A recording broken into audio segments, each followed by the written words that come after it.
Boa noite, Brasil. Carnaval terminado. Estamos aí de volta às tarefas diárias. A grande aventura do povo brasileiro na sua sobrevivência. Por isso que eu chamo de Calvário. O Calvário brasileiro, o Calvário da nossa economia face o mundo civilizado. Nós temos uma economia não civilizada.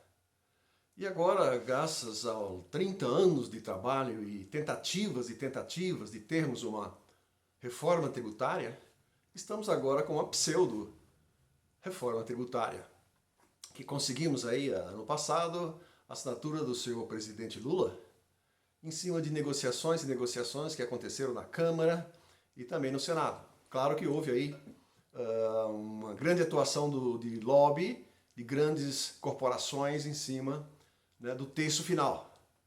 É tanto que o secretário especial da reforma tributária, o senhor Bernard Api, declarou, né, em entrevistas de que pagamos o preço pela reforma tributária no Brasil após cedermos a uma série de atuações aí de grupos fortes, inclusive dentro do próprio Congresso Nacional. O fato é que, quando falamos em IVA, Imposto sobre Valor Agregado, nos outros países que passaram, né, por essa reforma, de modo a dar uma celeridade na economia, a permitir que o cidadão consiga sobreviver às grandes instituições, pesquisas, escolas, universidades, o Brasil ele fez ao contrário, né? Nós criamos o IVA dual, uma mera invenção brasileira, ou seja, ele juntou a contribuição de bens e serviços do lado federal e o imposto, né, do lado estadual e municipal. E esses dois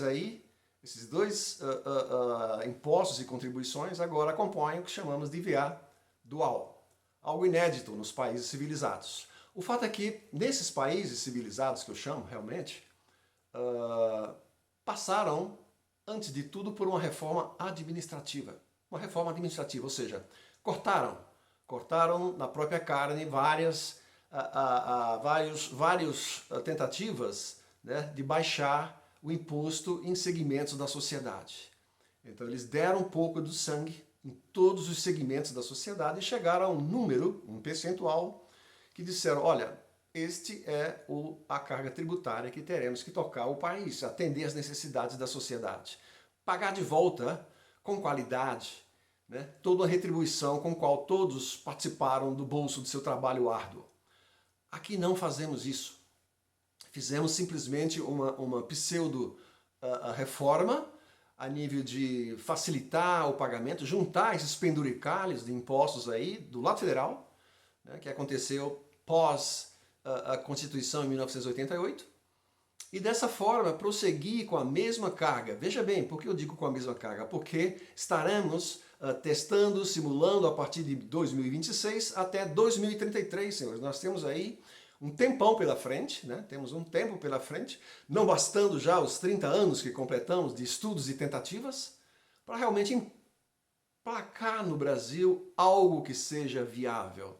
Não, nós estamos fazendo simulações. Vamos fazer simulações pouco a pouco para ver se vai dar certo. Ou seja, na verdade, esse para ver se vai dar certo é realmente cair ou não cair a carga tributária, para manter tudo aquilo que temos rodando hoje nessa máquina pesada, elefantíase, é uma elefantíase marcante sobre o povo brasileiro. Ninguém tocou no assunto sobre uma reforma administrativa no país. Cortar regalias, diminuir a máquina, tanto desde o município ao Estado e ao governo federal.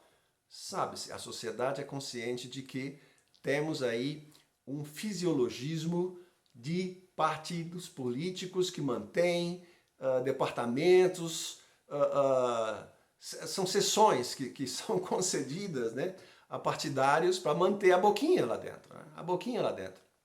Os exemplos mais marcantes vêm do governo federal, os maus exemplos vêm do governo federal, que acontece de tempos em tempos, né?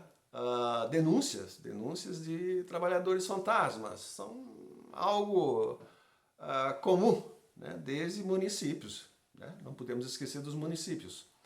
Essa façanha né, dos deputados e senadores, durante aí todo esse passado dos últimos 2 anos, para realmente chegar a uma conformidade, para chegarmos aí a um texto que foi realmente aprovado, deixou alguns buracos, uns vazios para trás, né, que arrepiam a sociedade. Por exemplo, o famoso imposto, o IS, o imposto seletivo, né, também chamado de imposto do pecado, incidiu impostos altíssimos em cima de álcool, cigarro e outras guloseimas, né, para permitir aí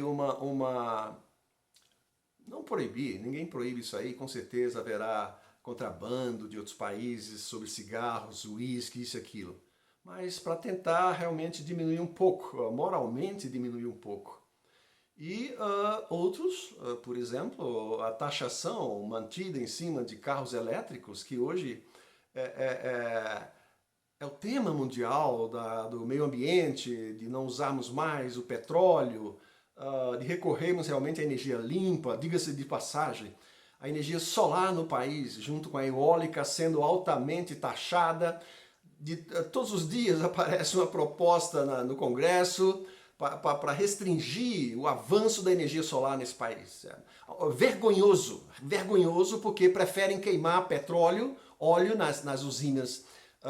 Sempre que nós temos um período de chuva baixo, aí as bandeiras de cobrança da energia elétrica no país, eles aumentam, mas preferem estar queimando petróleo para gerar energia, quando na verdade seria o contrário. Por que não incentivarmos a energia limpa? Fala-se tanto em meio ambiente nesse país e para-se por aí, nós não damos. O governo federal corta, aumenta os impostos dos veículos e não estimula uma produção interna, não estimula. Os chineses se aventuram no mundo inteiro e estão se aventurando aqui no país para produzir carros elétricos. Agora vocês olhem a Ford, Chevrolet, as grandes marcas americanas, né? O que é que eles fazem? Você vê pouco e são carros de um alto padrão de luxo.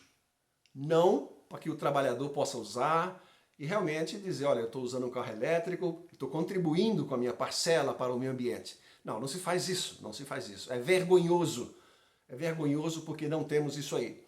Então fica o recado. Nós estamos indo adiante com essa pseudo-reforma tributária que facilitará a arrecadação dos impostos, mas outros ficaram para trás. A contribuição social sobre o lucro líquido ficou para trás. Não se tocaram nesse penduricalho que adveio da década de 1988, pós-Constituição. Né? Criaram-se uma série de penduricalhos sociais para que o Estado mantivesse uma série de benefícios para os pobres. Perfeitamente válido. Bolsa Família, perfeitamente válido. Mas, em contrapartida, nós não vemos do lado deles, nem tampouco da classe política. Veja os bilhões que são gastos aí como verbas nas eleições. 4,9 bilhões nas últimas eleições foram gastas.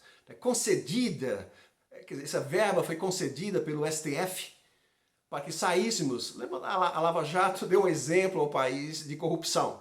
Mas não quer dizer que todas as empresas são assim. Se elas contribuem socialmente. Agora, tirar do bolso do povo para queimarmos nas eleições. Somos contrários, não deveríamos aceitar isso aí, porque são bilhões. A cada 2 anos nós temos bilhões, 4,5 bilhões de dinheiro gasto, né, para fazer essas eleições, que devia ser de uma maneira mais fácil. Perguntamos, aonde está o voto distrital? O voto distrital usado no mundo inteiro, nos países civilizados, olha a Europa, olha os Estados Unidos, olha a Austrália. Usa-se do contato direto, o candidato direto no seu distrito. O seu distrito é restrito, o seu distrito tem um tamanho e dimensiona-se a quantidade de candidatos em função do distrito em que ele mora. Agora, imaginem se tivéssemos isso aplicado em todos os níveis de eleições, municipais, as próprias estaduais e federais. O quanto estaríamos economizando de dinheiro para aplicar nesse país. A educação que rasteja, com péssimos salários para professores, não tem laboratório em escolas, tenta-se fazer algo de melhor, a segurança desse país também engateando, não tem como. Todo mundo reclama. Todo mundo reclama disso, que falta. Ah, não, o prefeito não tem dinheiro para isso. O governador, olha, estamos restritos a essa verba. E nada se faz. E nada se faz. E assim a gente vai caminhando, caminhando e criando esses penduricalhos. E mirem, de 2026 até 2033, com as simulações que serão feitas, estima-se, os grandes economistas estimam que o IVA nosso passará dos 30%. Esses são cálculos que estão sendo feitos e demonstram o porquê. O porquê que esse país ele não quer perder, ele não quer ferir, ele não quer diminuir o que arrecada, porque não sabe administrar. Nós não sabemos administrar, nós não sabemos planificar. Cada governo tenta planificar e não consegue. Por quê? Onde é que estão nossos economistas, meu Deus? Economistas nossos de renome não têm chance na política. Eles não têm chance, infelizmente, não têm chance na política. Mas quando chegam lá, são cerceados,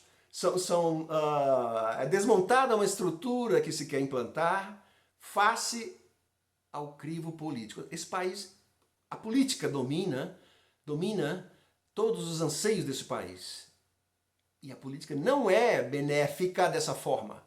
Nós precisamos de uma política benéfica para o país. Nós estamos dentro de uma cooperação, de uma competitividade mundial. Nossas empresas têm que subsistir, têm que evoluir. Tecnologia de ponta. Não temos. Falta-nos uma série de incentivos que permitam-nos atualizar a fábrica, o chão de fábrica que nós não temos. A tecnologia falta, a robótica falta, isso aqui falta. Mas é um país dos sonhos, né? Continuamos sonhando com o futuro, que vale a pena incentivar nossas crianças, nossos jovens, até que um dia, quem sabe, um século à frente, consigamos atingir esses objetivos.